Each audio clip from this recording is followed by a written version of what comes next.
بسم الله الرحمن الرحيم نحمده ونصلي ونسلم على رسوله الكريم اما بعد عرب ممالک میں عید کا اعلان ہو گیا اور آج ان کی عید ہے۔ ان سب حضرات کو میری طرف سے بہت بہت عید کی خوشیاں مبارک ہوں۔ اور ہمارے لیے آج رمضان کا بظاہر یہ آخری دن ہے، اور یہ آخری وقت ہے، اور آخری وقت کے اندر چند باتیں وہ جو نبی علیہ الصلوۃ والسلام نے فرمائی ہیں ان کا ذکر کروں گا۔ پہلی بات یہ ہے کہ آپ صلی اللہ علیہ وسلم نے فرمایا کہ اس مہینے کے اندر اکثر لا الہ الا اللہ، چار چیزوں کی کثرت کرو۔ پہلی چیز یہ ہے کہ لا الہ الا اللہ کی کثرت کرنی ہے، تو آج کے دن لا الہ الا اللہ، لا الہ الا اللہ، لا الہ الا اللہ، لا الہ الا اللہ، اس کی کثرت کریں، اور جتنی کثرت کر سکتے ہیں اتنی کثرت کریں لا الہ الا اللہ کے، اور درمیان درمیان میں محمد الرسول اللہ صلی اللہ تعالی علیہ وسلم درمیان درمیان میں یہ ہو۔ اس کے بعد دوسرا عمل یہ ہے کہ استغفار، اللہم اغفر لی وارحمنی، اللہم اغفر لی وارحمنی، اللہم اغفر لی وارحمنی، اللہم اغفر لی وارحمنی، اللہ مجھ پر رحم فرمائیے، اللہ مجھ پر کرم فرمائیے۔ موقع بہ موقع بار بار بار بار اس عمل کی کثرت کی جائے۔ تیسری چیز کہ جنت کی طلب کی جائے اللہ کے سامنے، کہ اللہ جی مجھ کو جنت عطا فرما دیجیے، اللہ سے بار بار جنت کو طلب کیا جائے۔ اور چوتھا یہ کہ اللہ سے جہنم کی آزادی مانگی جائے، کہ اللہ جی مجھے جہنم سے آزاد فرما دیجیے۔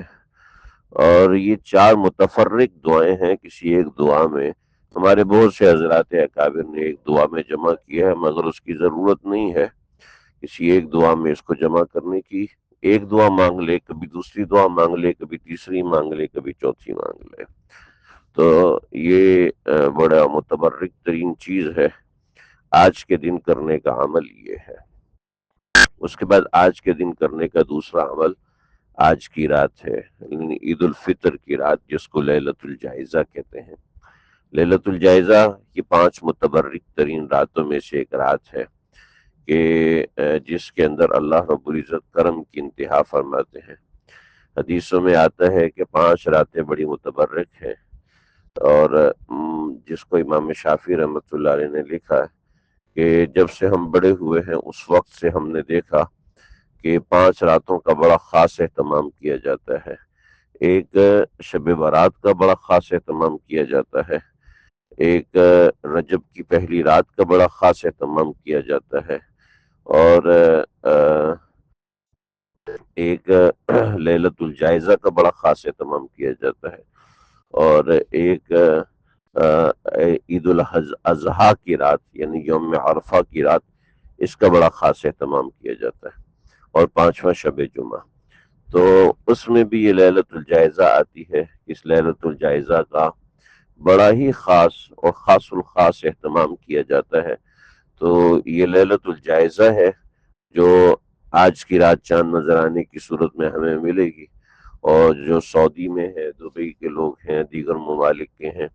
ان کو تو یہ رات نصیب ہو کے گزر چکی، میں اس پہ بات نہ کر سکا۔ تو یہ بڑی متبرک ترین رات ہے۔ ان کے اندر اس رات کو گناہوں میں ضائع نہیں کرنا چاہیے۔ خواتین اپنے تیار ہونے کے لیے بھاگ دوڑ کر رہی ہوتی ہیں، مہندی لگا رہی ہوتی ہیں، کوشش کریں کہ وہ دن میں کہیں لگوا کے رکھ لیں، یا کیا ہے رات کے وقت مارکیٹوں میں جانا اور مارکیٹوں کو آباد کرنا۔ اور ہمارے یوٹیوبر طبقہ اس وقت فل جوش میں ہوتا ہے، مارکیٹوں میں جا کے لائیو ٹیلی کاسٹ کر رہے ہوتے ہیں، نیشنل ٹی وی بازاروں کو کوریج دے رہے ہوتے ہیں۔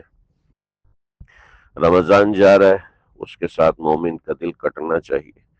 اللہ کے سامنے اپنا رونا رونا چاہیے، دل میں غم ہونا چاہیے، اور اللہ نے خوشی دی ہے کہ عید کی خوشی تم کو دے رہا ہوں، تو اس خوشی کو بھی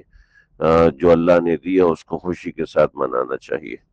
لیکن رمضان کے جانے کا غم ہے وہ دل پر اثر ہو، اس لیے کہ نبی علیہ الصلوۃ والسلام نے فرمایا ہے کہ میری امت کو پتہ چل جائے کہ رمضان کیا ہے تو وہ تمنا کرے کہ کاش کہ پورا سال ہی رمضان ہوتا، یہ کیفیات بہت سے لوگوں کو نصیب ہوتی ہیں، بہت سے لوگوں کو نصیب نہیں ہوتی،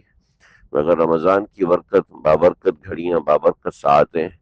جس میں رجوع اللہ کی طرف بڑھ جاتا ہے، دھیان اللہ کی طرف بڑھ جاتا ہے، اب آخری سانس لے رہا ہے، یہ وقت، ان اوقات کی قدر کریں اور ان اوقات کو سمجھیں کہ اللہ نے بہت اہم ترین وقت دیا، بہت اہم ترین موقع دیا۔ اللہ کا شکر بھی ادا کریں کہ اللہ جی آپ نے یہ مہینہ عطا فرمایا، اے اللہ آئندہ سال بھی یہ مہینہ اپنے فضل سے، کرم سے اللہ ہم سب کو عطا فرمائیے گا۔ اللہ تعالیٰ مجھے، آپ کو، ہم سب کو سمجھنے کی توفیق عطا فرمائے۔ یہ ہمارے درس کی ترتیب فجر کے بعد میں کوشش کروں گا کہ ہماری یہ ترتیب جاری رہے کہ کوئی مختصر حدیث میں روزانہ آپ حضرات کی خدمت میں عرض کر دیا کروں گا کہ وہ مختصر حدیث ہمارے علم میں آتی رہے، اور یہ جو ترتیب رمضان میں شروع ہو جاتی ہے تو رمضان کی اپنی برکتیں ہیں جس کی وجہ سے یہ ترتیب جاری رہتی ہے، ورنہ بعد میں اس کو جاری رکھنا، اس کو مستقل برقرار رکھنا یہ آسان نہیں ہوتا ہے۔ اصل چیز تو ان پابندی کی ہوتی ہے، تو وہ رمضان کے اندر تو ایک موٹیویشن ہوتا ہے انسان کو، لیکن رمضان کے بعد وہ چیز رہتی نہیں ہے، لوگوں کا وہ رسپونڈ نہیں رہتا، لوگوں کا وہ رابطہ اور تعلق نہیں رہ پاتا، جس کی وجہ سے رمضان کے بعد وہ چیز سلو ڈاؤن ہو جاتی ہے، ورنہ عام دنوں میں یہ چیز نہیں کر پا رہے ہوتے۔ البتہ رمضان میں الحمدللہ یہ ترتیب رہی، آپ حضرات بھی اللہ سے دعا کریں کہ آگے بھی ہماری یہ ترتیب، چھوٹے موٹے جو درس کی ہے وہ ترتیب برقرار رہے اور ہم آگے اس ترتیب کو جاری و ساری رکھ سکیں۔ ہمارا جو رمضان کا گروپ ہے وہ ڈیزالو ہو جائے گا، یعنی ہم اس کے اندر مزید کوئی چیز نہیں بھیجیں گے، البتہ جو ساتھی مستقل جڑے رہنا چاہتے ہیں وہ تو درس قرآن گروپ میں جڑ کے رہیں، جو درس قرآن کا کمیونٹی گروپ ہے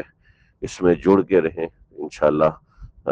اس سے نفع بھی ہوگا اور آپ کو علمی فائدہ بھی ہوگا، عملی فائدہ بھی ہوگا۔ کسی کو بھی کسی درجے کا کوئی رابطہ کرنا ہو، کوئی مسئلہ پوچھنا ہو، کوئی فتویٰ لینا ہو، اس نوعیت کے معاملات ہیں تو وہ مجھے ان باکس میں بھی رابطہ کر سکتے ہیں، ای میل بھی کر سکتے ہیں، فون پہ بھی رابطہ کر سکتے ہیں، میری طرف سے ہر کسی کو بھی اجازت ہے اور بخوشی اجازت ہے۔ اللہ تعالیٰ ہمارے اعمال کو، ہمارے روزوں کو، ہمارے معمولات کو جو ہم سب نے مل کے کیے اور بالکل اس طرح کیے ہیں کہ مجھے ایسے لگ رہا تھا جیسے ہم سب لوگ ایک فیملی کی طرح ہیں، ایک گھر کی طرح ہیں جس میں ہم سب مل کے اعمال کر رہے ہیں، اور یہ بڑے مبارک ترین لمحات تھے جو الحمدللہ ہم سب نے کسی درجے میں مل کے گزارے ہیں۔ اللہ تعالیٰ ایسے ہی جنت میں ہم سب کو اکٹھا فرمائے، ہمارے معاملات کو قبول فرمائے، معمولات کو قبول فرمائے، اور یہ جنت میں حاضری لگانے کا ذریعہ بنا دے۔ وآخر دعوانا ان الحمد للہ رب العالمین۔ ربنا تقبل منا انك انت السميع العليم وتب علينا انك انت التواب الرحيم، وصلى الله تعالى على خير خلقه محمد وآله وصحبه اجمعين۔